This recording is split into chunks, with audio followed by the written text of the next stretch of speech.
I got to play this clip from Donald Trump at the at the Al Smith dinner. Take a listen. There's a group called White Dudes for Harris. Have you seen this? White Dudes for Harris. Anybody know? Are some of you here? White Dudes for Harris? Doesn't sound like it. I'm not worried about them at all because their wives and their wives' lovers are all voting for me. That was so good. That right there, just a single joke perfectly exemplifies why Kamala did not show up. Yeah. When he says white dudes for Harris, the woman yells and he goes, "That doesn't sound like it." That is quick wit.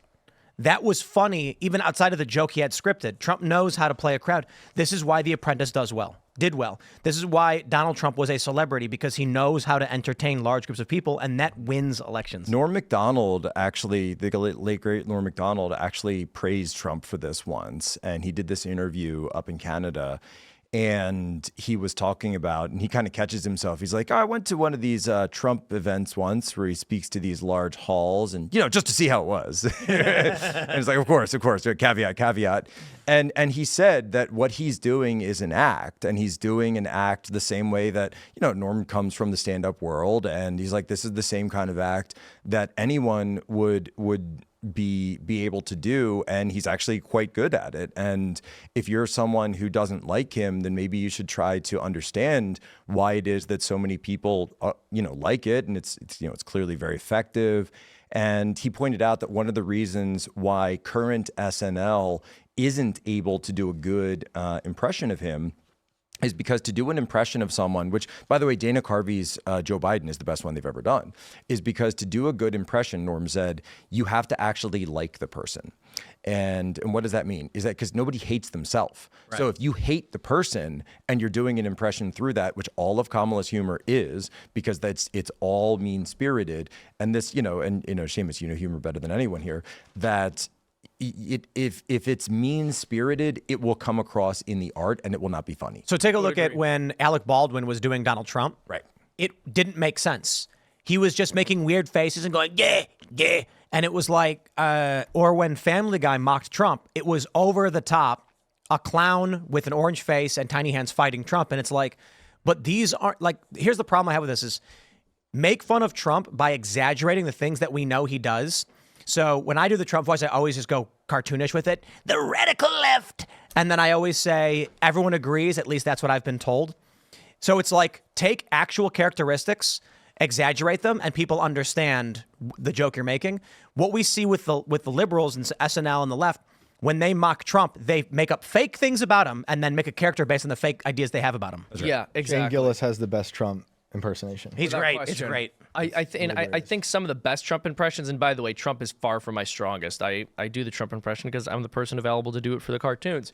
But one of the issues with the most Trump impressions is they're making fun of this idea. It's not even just that they don't like him. It's that they have no idea who he is. They have this idea of what Donald Trump is in their heads that doesn't correspond to reality. So it's like, I love Russia and Putin. And that's the joke. It's stuff like, I'm a fascist. All of the jokes are really lame and overly political and just trying to make a point rather than just riffing on some of the silliness that you can get out of a Trump Alec Baldwin kept doing a weird thing with his mouth where he would like squeeze his lips together and go like this. Yeah. Trump doesn't do that.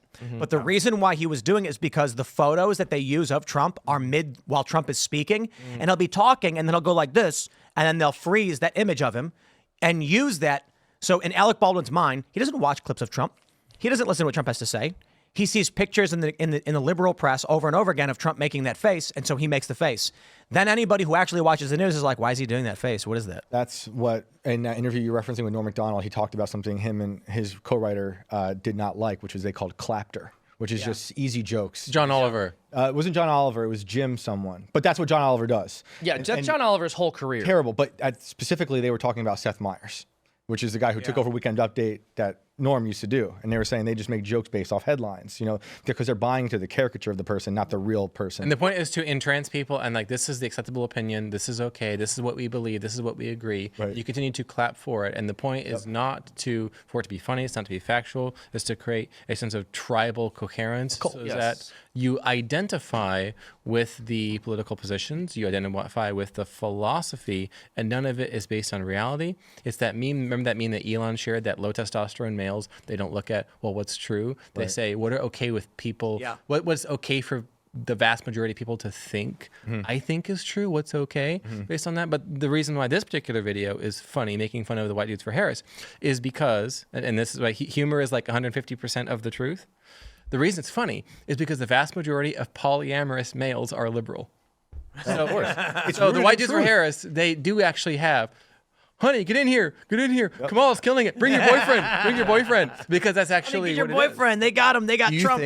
Do you think, and I haven't done any reporting on this, but do you think that he had any like professional, he's got a lot, obviously he's gone on like Theo Vaughn and a bunch of these different, comedian podcasts and shows. So do you think he had anyone professional? I think Barron is sending in memes. Yep.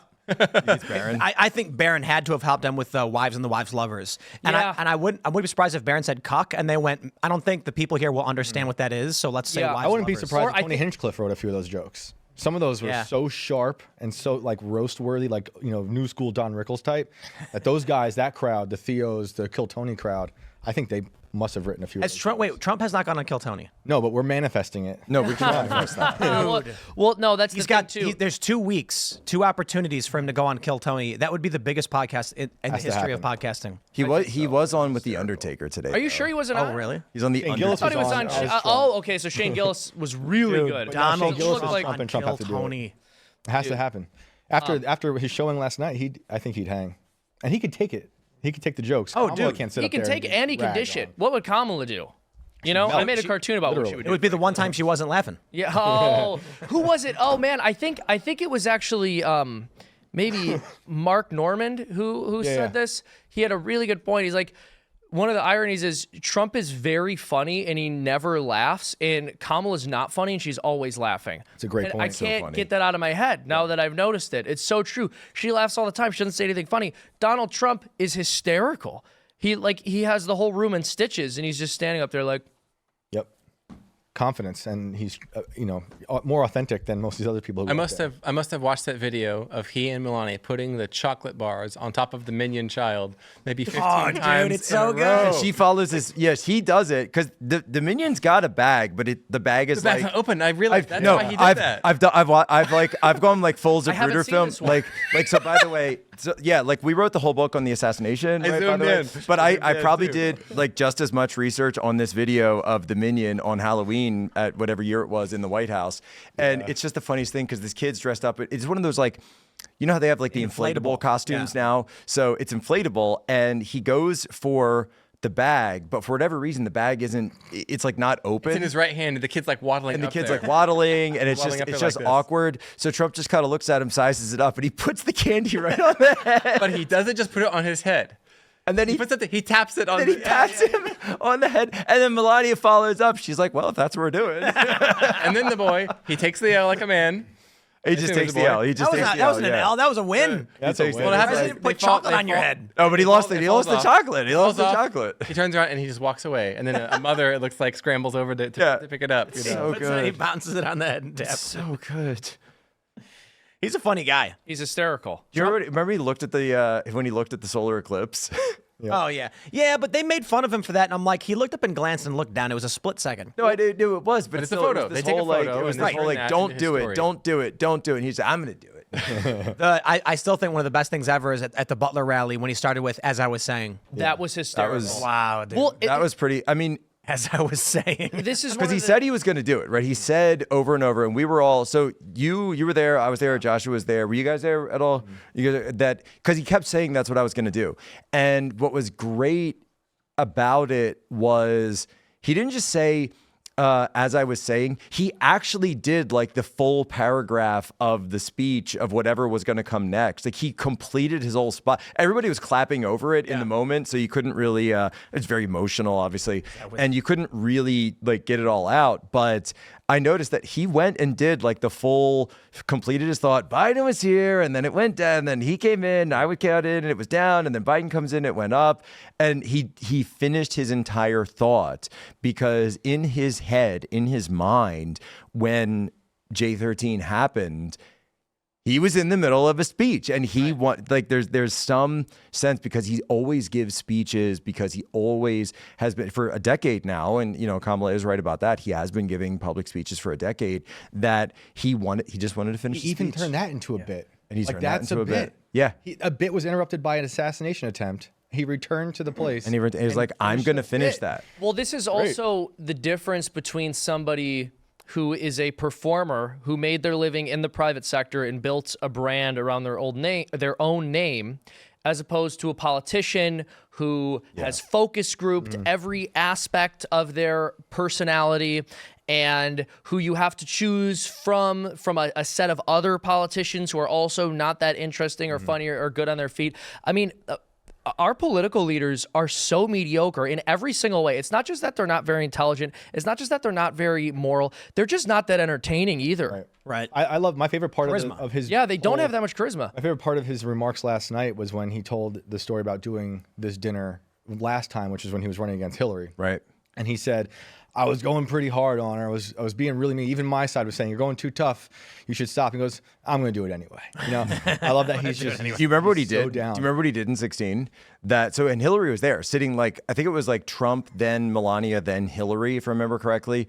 And what Trump did was he had a routine that was already worked out, and he goes, I'm not really going to, he did a little bit of it, and he said, I'm going to cut this short. He's like, because I got something else I want to do. And he just reaches into his pocket and he pulls out a stack of WikiLeaks that he had printed out, and it was Hillary's own emails. And then he just landed that down and started reading her own emails back to her from WikiLeaks. Thanks for checking out this clip from Timcast IRL. Make sure to watch the show live Monday through Friday at 8 p.m. Subscribe to this channel, and we will see you all there.